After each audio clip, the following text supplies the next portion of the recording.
Assalamualaikum warahmatullahi wabarakatuh. Perkenalkan, nama saya Sakila dari kelas 11 MIA 1. Di sini saya akan menjelaskan tentang masa pembaruan Islam. Yang pertama, Islam masa modern dari tahun 1800 sampai sekarang. Yang kedua, tokoh-tokoh pembaruan Islam pada masa modern. Dan yang ketiga, pengaruh gerakan pembaruan terhadap perkembangan Islam di Indonesia. Saat ini diperkirakan terdapat antara 1.250 juta hingga 1,4 miliar umat Islam yang terbesar di seluruh dunia. Dari jumlah tersebut, sekitar 18% hidup di negara-negara Arab, kemudian 20% di negara Afrika, 20% di Asia Tenggara, dan 30% di Asia Selatan, yakni Pakistan, India, dan Bangladesh. Populasi Muslim terbesar dalam satu negara dapat dijumpai di Indonesia. Populasi Muslim juga dapat ditemukan dalam jumlah yang sangat signifikan di Republik Rakyat Cina, Amerika Serikat, Eropa, Asia Tengah, dan Rusia. Pertumbuhan umat Islam sendiri diyakini mencapai 2,9% per tahun. Sementara pertumbuhan penduduk di dunia hanya mencapai 2,3%. Besaran ini menjadikan Islam sebagai agama dengan pertumbuhan pemeluk yang tergolong cepat di Indonesia. Kemudian beberapa pendapat menghubungkan pertumbuhan ini dengan tingginya angka kelahiran di banyak negara Islam. 6 dari 10 negara di dunia dengan kelahiran di banyak negara Islam dengan angka kelahiran tertinggi di dunia adalah negara dengan mayoritas Muslim. Namun belum lama ini, sebuah studi demografi telah menyatakan bahwa angka kelahiran di negara Muslim menurun hingga kini ke tingkat negara Barat. Kemudian, perkembangan penduduk Muslim yang cukup signifikan tentu saja berpengaruh terhadap perilaku umat Islam itu sendiri. Pada zaman Rasulullah SAW, umat Islam berbagai macam kelompok Muslim yang satu sama lain memiliki persepsi tentang Islam, menjadikan Islam berwarna-warni sepanjang masih saling menghargai dan toleransi antara intern agama. Islam insya Allah akan berkembang pesat dengan baik. Akan tetapi, apabila setiap kelompok mengklaim bahwa kelompoknya lah yang paling benar, inilah awal dari kehancuran. Berdasarkan analisis tersebut, kita sebagai pemeluk agama Islam harus waspada dan terus belajar tentang Islam secara kafifah, sehingga akhirnya kita menjadi orang Islam yang arif lagi bijaksana. Islam adalah yang memberi kebesaran kepada umatnya untuk mengekspresikan diri asalkan sesuai dengan kaidah ajaran Islam dan sejalan dengan tujuan penciptanya, yakni untuk beribadah kepada Allah Subhanahu wa Ta'ala. Perjalanan sejarah umat Islam telah membuktikan bahwa setiap saat ada umat yang senantiasa berposisi sebagai pemberi motivasi atau pembaru bagi masyarakat. Kemudian, yang pertama, Islam masa modern dari tahun 1800 sampai sekarang. Islam pada periode ini dikenal dengan era kebangkitan. Kebangkitan umat Islam disebabkan oleh adanya benturan antara kekuatan Islam dengan kekuatan Eropa. Benturan itu menyadarkan umat Islam bahwa sudah cukup jauh tertinggal dengan Eropa. Hal ini dirasakan sekali oleh kerajaan Turki Utsmani yang selalu menghadapi kekuatan Eropa yang pertama kali. Kesadaran tersebut membuat penguasa dan pejuang-pejuang Turki tergugah untuk belajar dari Eropa guna pemulihan kembali kekuatan Islam. Kerajaan Turki mengadakan suatu gerakan pembaharuan dengan mengevaluasi yang menjadi penyebab mundurnya Islam dan mencari ide-ide pembaharuan dan ilmu pengetahuan dari Barat. Benih pembaruan dunia Islam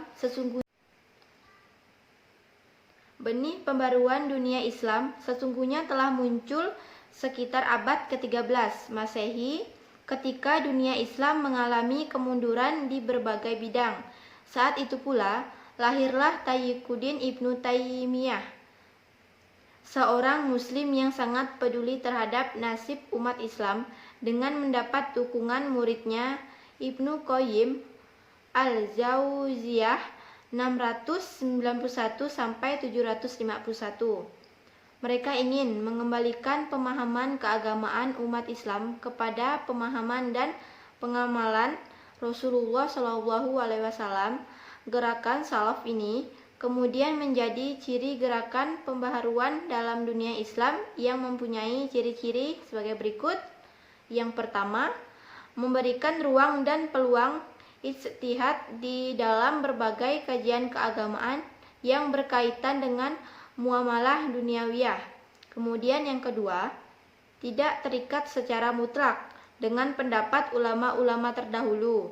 Kemudian yang ketiga, memerangi orang-orang yang menyimpang dari akidah kaum salaf seperti kemusyrikan, khurafat, bid'ah, taklid, dan tawasul. Kemudian yang keempat, kembali kepada Al-Quran dan As-Sunnah sebagai sumber utama ajaran Islam.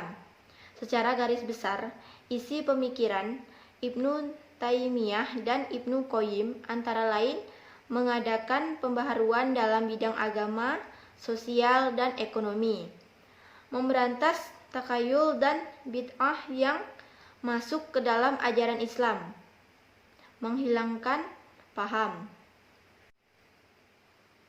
fatalisme yang terdapat di kalangan umat Islam, menghilangkan paham salah yang dibawa oleh tarekat tasawuf, meningkatkan mutu pendidikan dan membela umat Islam terhadap permainan politik negara Barat.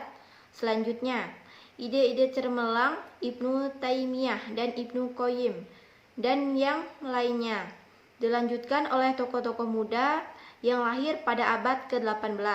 Mereka meyakini bahwa umat Islam sudah tertinggal jauh dibandingkan dunia Barat. Umat Islam masih berkutat pada hal-hal yang tidak rasional seperti bid'ah, khurafat, dan tayahul. Satu-satunya jalan umat Islam harus bangkit dari kebodohan itu. Maka lahirlah tokoh-tokoh pembaharuan Islam. Kemudian, tokoh-tokoh pembaharuan dunia Islam masa modern.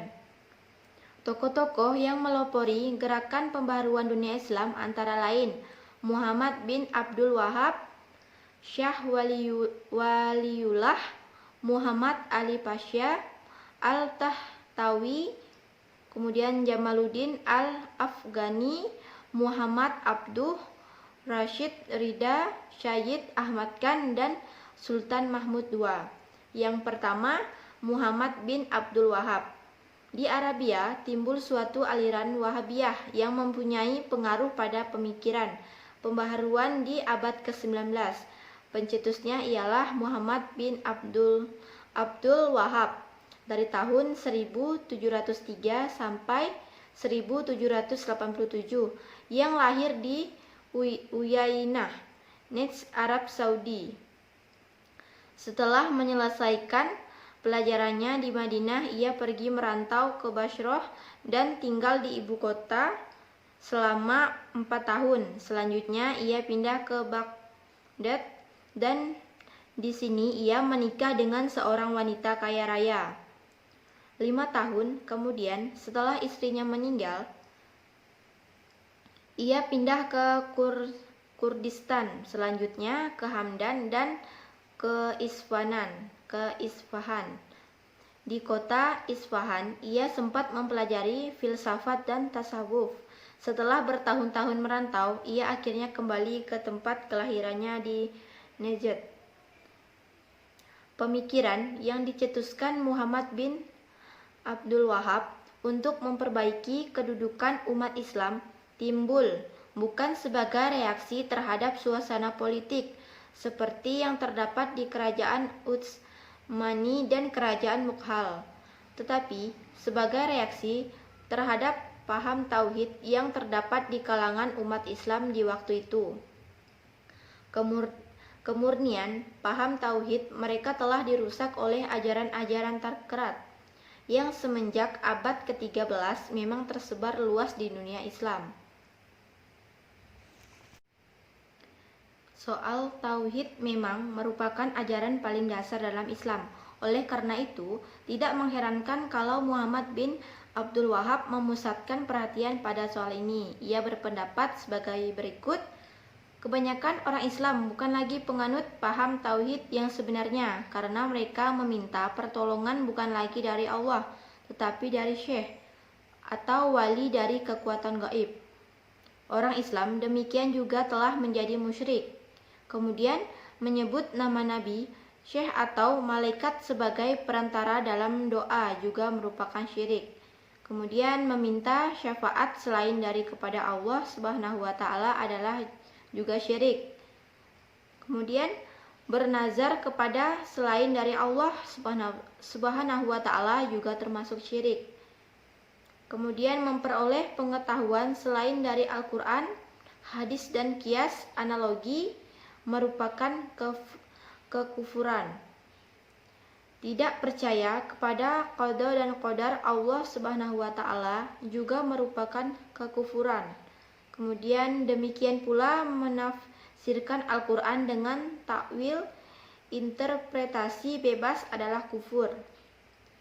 Pemikiran-pemikiran Muhammad bin Abdul Wahab yang mempunyai pengaruh pada perkembangan pemikiran pembaruan di abad ke-19 antara lain seperti berikut. Yang pertama, hanya Al-Qur'an dan hadislah yang merupakan sumber asli dari ajaran-ajaran Islam. Pendapat ulama tidak merupakan sumber. Kemudian yang kedua, taklid kepada ulama tidak dibenarkan. Kemudian yang ketiga, pintu ijtihad terbuka dan tidak tertutup. Kemudian tokoh yang kedua adalah Syekh Waliullah. Syekh Waliullah dilahirkan di Delhi pada tanggal 21 Februari tahun 1703 Masehi. Ia mendapatkan pendidikan dari orang tuanya, Syekh Abdurrahim, seorang syufi dan ulama yang memiliki madrasah. Setelah dewasa, kemudian ia turut mengajar di madrasah itu. Selanjutnya, ia pergi naik haji dan selama 1 tahun di Hejaz. Ia sempat belajar pada ulama-ulama yang ada di Mekah dan Madinah. Ia kembali ke Delhi pada tahun 1732 dan meneruskan pekerjaannya yang lama sebagai guru di samping itu. Ia gemar menulis buku dan banyak meninggalkan karya-karyanya. Di antaranya buku Hujjatullah Al-Balighah dan Fuyun Al-Haramain. Di antara penyebab yang membawa kepada kelemahan dan kemunduran umat Islam menurut pemikirannya adalah sebagai berikut. Yang pertama, terjadinya perubahan sistem pemerintah Islam dari sistem kekhalifahan menjadi sistem kerajaan. Kemudian yang kedua, sistem demokrasi yang ada dalam kekhalifahan diganti dengan sistem monarki absolut. Kemudian yang ketiga, perpecahan di kalangan umat Islam yang disebabkan oleh sebagai pertentangan aliran dalam Islam. Kemudian yang keempat, ada adat istiadat dan ajaran bukan Islam masuk ke dalam keyakinan umat Islam. Kemudian tokoh yang ketiga adalah Muhammad Ali Pasha. Muhammad Ali Pasha lahir di Kawala, Yunani pada tahun 1765 Masehi, adalah seorang keturunan Turki dan meninggal di Mesir pada tahun 1849 Masehi. Sebagaimana raja-raja Islam lainnya, Muhammad Ali juga mementingkan soal yang bersangkutan dengan militer. Ia yakin bahwa kekuasaannya hanya dapat dipertahankan dan diperbesar dengan kekuatan militer. Di samping itu, ia mengerti bahwa di belakang kekuatan militer mesti ada kekuatan ekonomi yang sanggup membelanjai pembaharuan dalam bidang militer dan bidang-bidang yang bersangkutan dengan urusan militer. Jadi, ada dua hal yang penting baginya, kemajuan ekonomi dan kemajuan militer. Kedua hal tersebut menghendaki ilmu-ilmu modern yang telah dikenal orang di Eropa. Ide dan gagasan Muhammad Ali Pasha yang sangat inovatif pada zamannya antara lain bahwa untuk mendirikan sekolah-sekolah modern dan memasukkan ilmu-ilmu modern dan sains ke dalam kurikulum. Sekolah-sekolah inilah yang kemudian yang dikenal sebagai sekolah modern di Mesir pada khususnya dan dunia Islam pada umumnya. Saat itu, Mesir masih mempunyai sistem pendidikan tradisional yaitu kutab, masjid, madrasah, dan Jami'al Azhar. Sementara itu, ia melihat jika ia memasukkan kurikulum modern ke dalam lembaga pendidikan tradisional tersebut sangat sulit. Oleh karena itulah, ia mengambil jalan alternatif dengan cara mendirikan sekolah modern di samping madrasah-madrasah tradisional yang telah ada pada saat itu masih tetap berjalan. Kemudian tokoh yang keempat adalah Al-Tahtawi. Rifa'ah Baidawi Rafi Al-Tahtawi, demikian nama lengkapnya. Ia lahir pada tahun 1801 Masehi di Tahta, suatu kota yang terletak di Mesir bagian selatan, dan meninggal di Kairo pada tahun 1873 Masehi. Ketika Muhammad Ali mengambil alih seluruh kekayaan di Mesir, harta orang tua Al-Tahtawi termasuk dalam kekayaan yang dikuasai itu. Ia terpaksa belajar di masa kecilnya dengan bantuan dari keluarga ibunya. Ketika berumur 16 tahun, ia pergi ke Kairo untuk belajar di Al-Azhar. Setelah 5 tahun menuntut ilmu, ia selesai dari studinya di Al-Azhar pada tahun 1822 Masehi. Beberapa pemikiran tentang pembaruan Islam adalah sebagai berikut. Yang pertama, ajaran Islam bukan hanya mementingkan soal akhirat, tetapi juga soal hidup di dunia. Umat Islam juga harus memperhatikan kehidupan dunia. Yang kedua, kekuasaan raja yang absolut harus dibatasi oleh syariat. Raja harus bermusyawarah dengan ulama dan kaum intelektual. Kemudian yang ketiga, syariat harus diartikan sesuai dengan perkembangan modern. Kemudian yang keempat, kaum ulama harus mempelajari filsafat dan ilmu pengetahuan modern agar syariat dapat menyesuaikan diri dengan kebutuhan masyarakat modern. Kemudian yang kelima, pendidikan harus bersifat universal. Misalnya, wanita harus memperoleh pendidikan yang sama dengan kaum pria.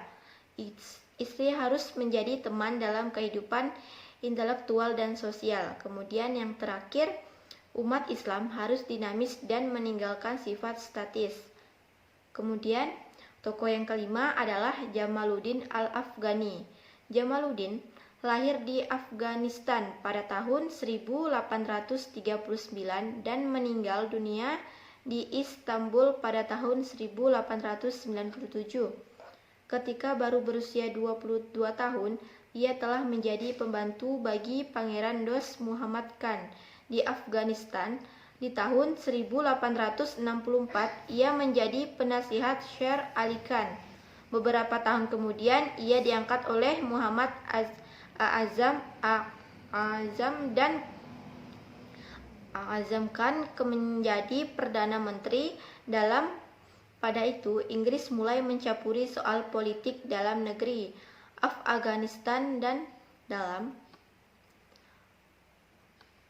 pergolakan yang terjadi, Al-Afghani memilih pihak yang melawan golongan yang disokong Inggris. Pihak pertama kalah dan Al-Afghani merasa lebih aman meninggalkan tanah tempat lahirnya dan pergi ke India di tahun 1869.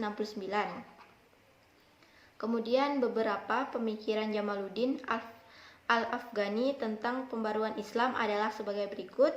Yang pertama, kemunduran umat Islam tidak disebabkan karena Islam tidak sesuai dengan perkembangan zaman dan perubahan kondisi.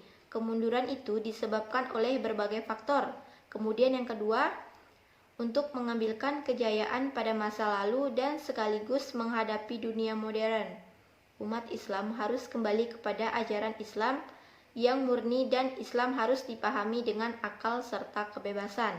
Kemudian yang ketiga, corak pemerintahan autokrasi dan absolut harus diganti dengan pemerintahan demokratis. Kepala negara harus bermusyawarah dengan pemuka masyarakat yang berpengalaman. Kemudian yang terakhir, yang keempat, tidak ada pemisahan antara agama dan politik. Pan-Islamisme atau rasa solidaritas antar umat Islam harus dihidupkan kembali. Kemudian tokoh yang keenam adalah Muhammad Abduh.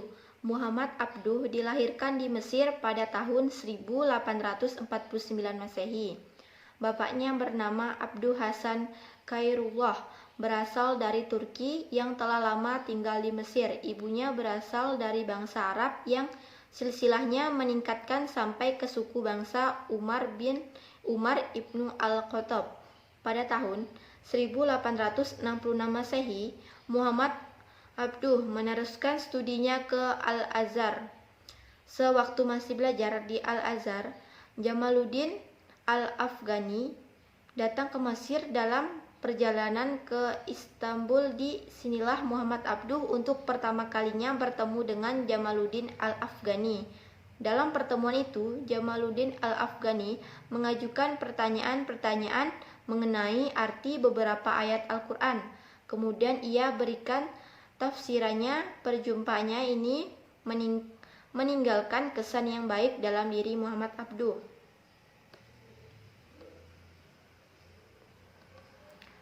Kemudian ketika Jamaluddin Al-Afghani datang pada tahun 1871 untuk menempati di Mesir, Muhammad Abduh menjadi muridnya yang paling setia.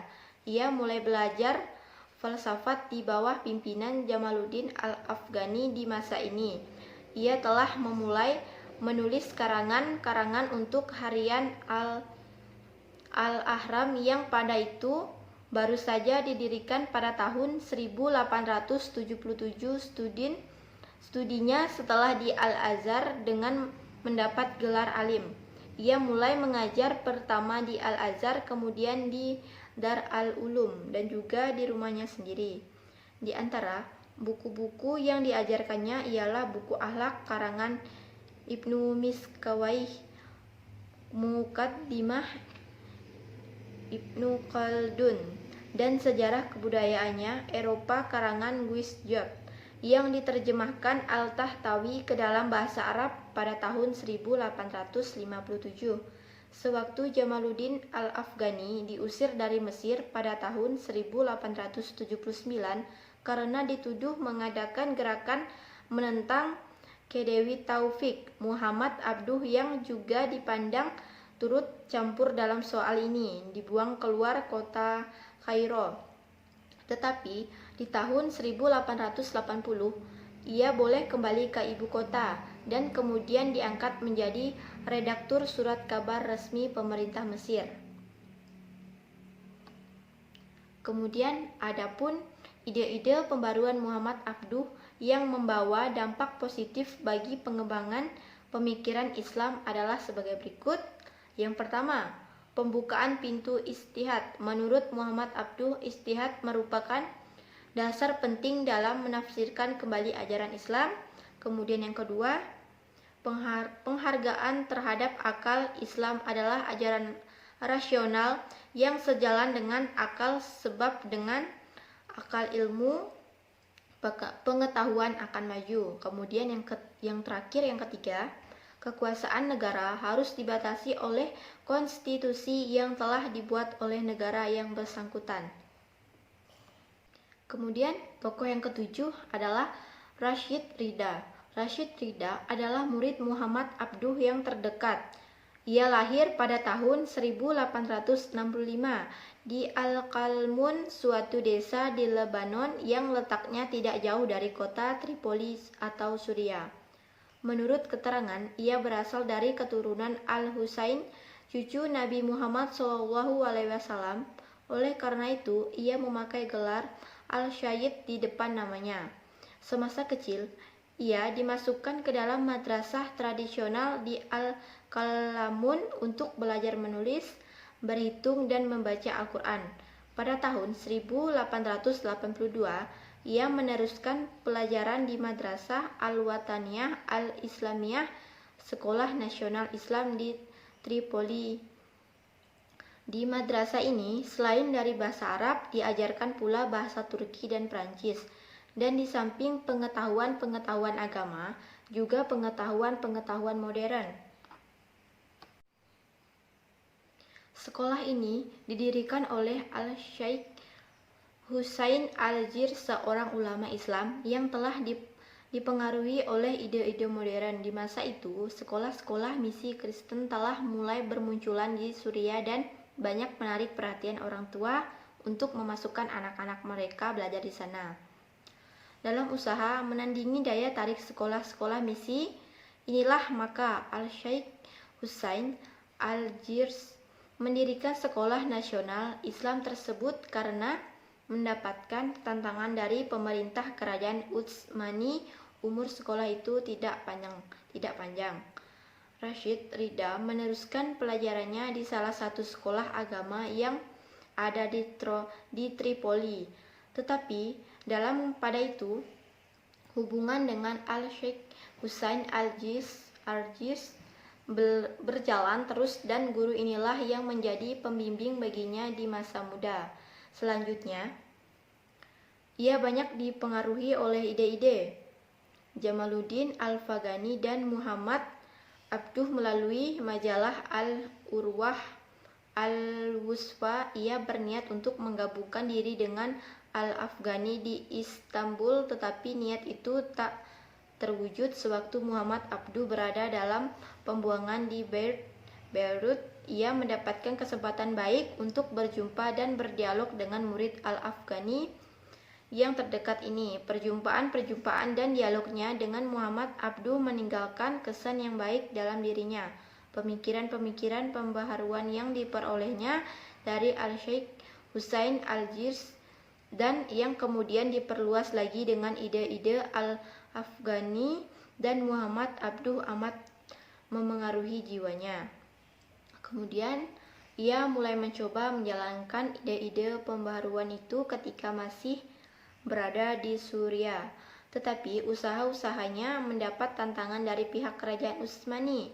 Ia merasa terikat dan tidak bebas. Oleh karena itu, ia memutuskan pindah ke Mesir dengan dekat Muhammad Abduh pada bulan Januari tahun 1898. Ia sampai di negeri gurunya ini. Beberapa bulan kemudian, ia mulai menerbitkan majalah yang termasyhur Al-Manar. Di dalam nomor pertama dijelaskan bahwa tujuan Al-Manar yang sama dengan tujuan Al-Urwah Al-Wusta antara lain mengadakan pembaharuan dalam bidang agama, sosial, dan ekonomi, memerataskan takayul dan bid'ah yang kemudian ada beberapa pemikiran Rashid Ridha tentang pembaharuan Islam adalah sebagai berikut. Yang pertama, sikap aktif dan dinamis di kalangan umat Islam harus ditumbuhkan. Yang kedua, umat Islam harus meninggalkan sikap dan pemikiran kaum Jabariyah. Kemudian yang ketiga, akal dapat dipergunakan untuk menafsirkan ayat dan hadis tanpa meninggalkannya prinsip umum. Kemudian yang keempat, umat Islam menguasai sains dan teknologi jika ingin maju. Kemudian yang kelima, kemunduran umat Islam disebabkan banyaknya unsur bid'ah dan khurafat yang masuk ke dalam ajaran Islam. Kemudian yang keenam, kebahagiaan dunia dan akhirat diperoleh melalui hukum yang diciptakan Allah Subhanahu wa taala. Kemudian yang ketujuh, perlu menghidupkan kembali sistem pemerintah khalifah. Kemudian yang ke-8, khalifah adalah penguasa di seluruh dunia Islam yang mengurus bidang agama dan politik. Kemudian yang ke-9, yang terakhir, khalifah haruslah seorang mujtahid besar dan dengan bantuan para ulama dalam menerapkan prinsip hukum Islam sesuai dengan tuntunan zaman. Kemudian tokoh yang ke-8 adalah Syed Ahmad Khan. Setelah hancurnya gerakan Mujahidin dan kerajaan Mughal sebagai akibat dari pemberontakan pada tahun 1857, muncullah Syed Ahmad Khan untuk memimpin umat Islam India yang telah kena pukul itu untuk dapat berdiri dan maju kembali sebagai di masa lampau. Ia lahir di Delhi pada tahun 1817 dan menurut keterangan berasal dari keturunan Husain, cucu Nabi Muhammad SAW melalui Fatimah dan Ali. Neneknya Syed Hadi adalah pembesar istana di zaman Alamgir II pada tahun 1754 sampai tahun 1759. Ia mendapat didikan tradisional dalam pengetahuan agama dan di samping bahasa Arab, ia juga belajar bahasa Persia. Ia orang yang rajin membaca dan banyak memperluas pengetahuan dengan membaca buku dalam berbagai bidang ilmu pengetahuan. Ia bekerja pula sebagai hakim, tetapi pada tahun 1846 ia pulang kembali ke Delhi untuk meneruskan studi di masa pemberontakan pada tahun 1857. Ia banyak berusaha untuk mencegah terjadinya kekerasan dan dengan demikian banyak menolong orang Inggris dari pembunuhan. Pihak Inggris menganggap ia telah banyak berjasa bagi mereka dan ingin membalas jasanya. Tetapi hadiah yang dianugerahkan Inggris kepadanya ia tolak. Gelar Sir yang kemudian diberikan kepadanya dapat ia terima. Hubungannya dengan pihak Inggris menjadi baik dan ini ia pergunakan untuk kepentingan umat Islam India. Syed Ahmad Khan berpendapat bahwa peningkatan kedudukan umat Islam India dapat diwujudkan hanya dengan bekerja sama dengan Inggris. Inggris telah merupakan penguasa yang terkuat di India dan menentang kekuasaan itu tidak akan membawa kebaikan bagi umat Islam India. Hal ini akan membuat mereka tetap mundur dan akhirnya akan jauh ketinggalan dari masyarakat Hindu India. Kemudian, pemikiran Syed Ahmad Khan tentang pembaruan Islam adalah sebagai berikut.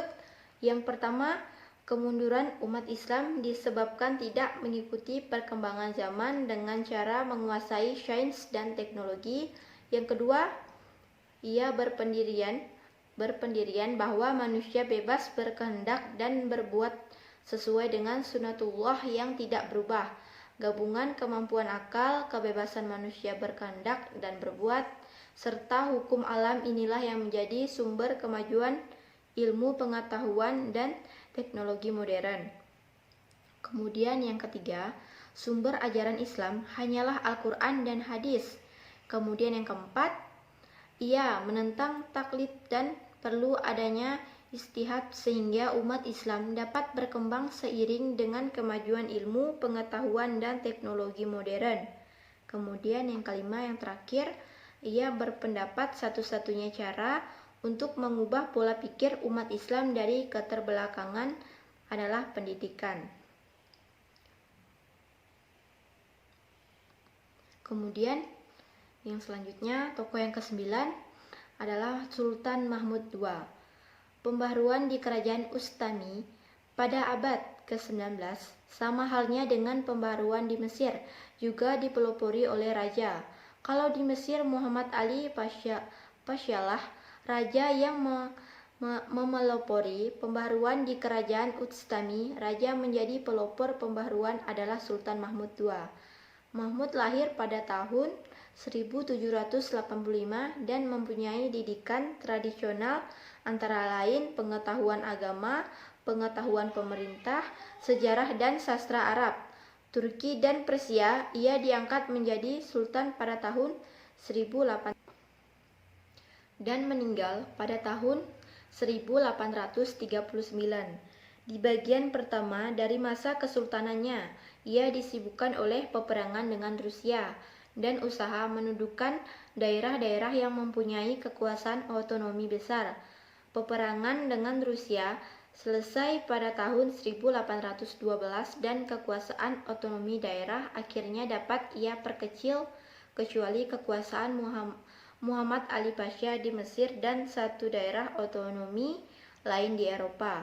Setelah kekuasaannya sebagai pusat pemerintahan kerajaan Utstami bertambah kuat, Sultan Mahmud II melihat bahwa telah tiba masanya untuk memulai usaha-usaha pembaruannya yang telah lama ada dalam pemikirannya.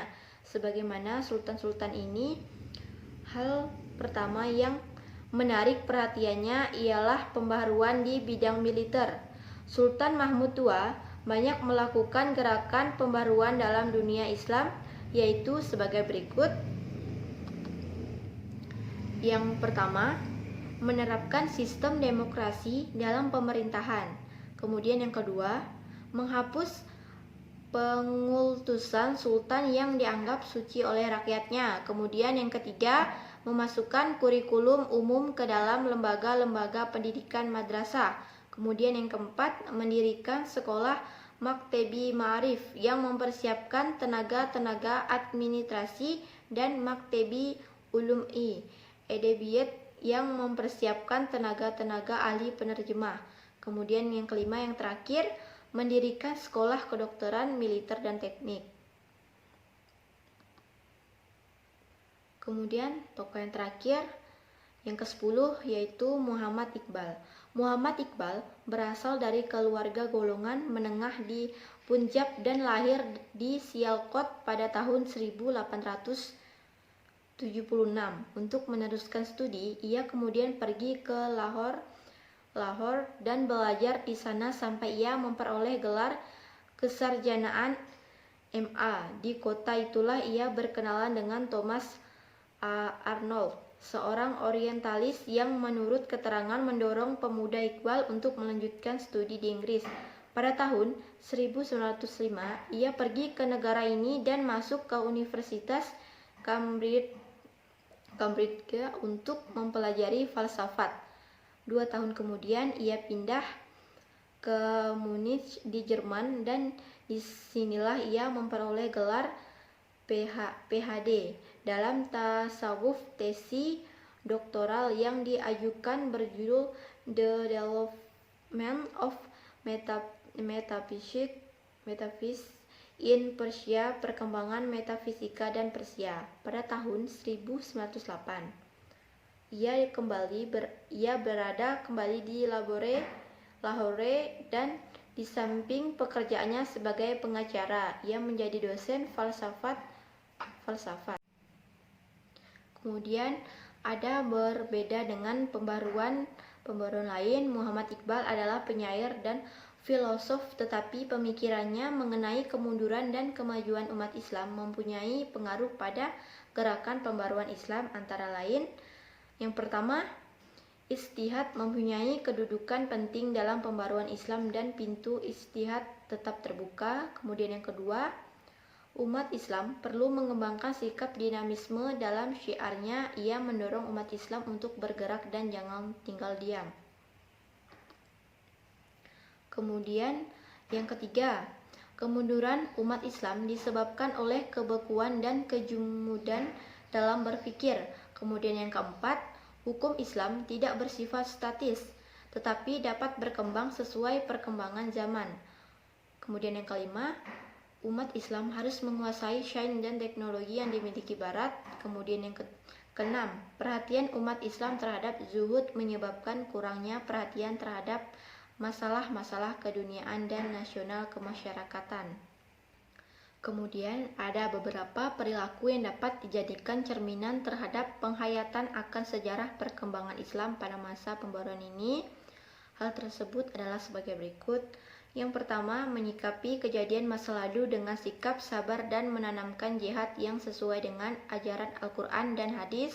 Kemudian yang kedua, menjadikan sumber inspirasi untuk membuat langkah-langkah inovatif agar kehidupan manusia menjadi damai dan sejahtera, baik di dunia maupun di akhirat. Kemudian yang ketiga, memotivasi diri terhadap masa depan agar memperoleh kemajuan serta mengupayakan agar sejarah yang mengandung nilai negatif atau kurang baik tidak akan terulang kembali. Kemudian yang keempat, membangun masa depan berdasarkan pijakan-pijakan yang telah ada di masa lalu sehingga dapat membangun negara senantiasa menjadi baldatun tayyibatun warabun kafir atau negara yang baik dan mendapatkan ampunan dari Allah Subhanahu wa taala. Kemudian yang kelima, ilmu pengetahuan dan teknologi di masa pembaruan cukup canggih dan menakjubkan sehingga melalui proses belajar akan dapat diperoleh kemajuan yang lebih baik bagi generasi-generasi muslim di masa depan. Kemudian yang keenam, mencari upaya antisipasi agar kekeliruan yang mengakibatkan kegagalan di masa lalu tidak terulang di masa yang akan datang. Kemudian yang terakhir, yang ketujuh, dalam sejarah dikemukakan pula masalah sosial dan politik dan yang terdapat di kalangan bangsa-bangsa terdahulu, semua itu agar menjadi perhatian dan menjadi pelajaran ketika menghadapi permasalahan yang mungkin akan terjadi. Baiklah, mungkin itu saja yang dapat saya sampaikan. Mohon maaf jika ada kesalahan dalam perkataan. Akhir kata, wabillahi taufiq wa hidayah. Wassalamualaikum warahmatullahi wabarakatuh.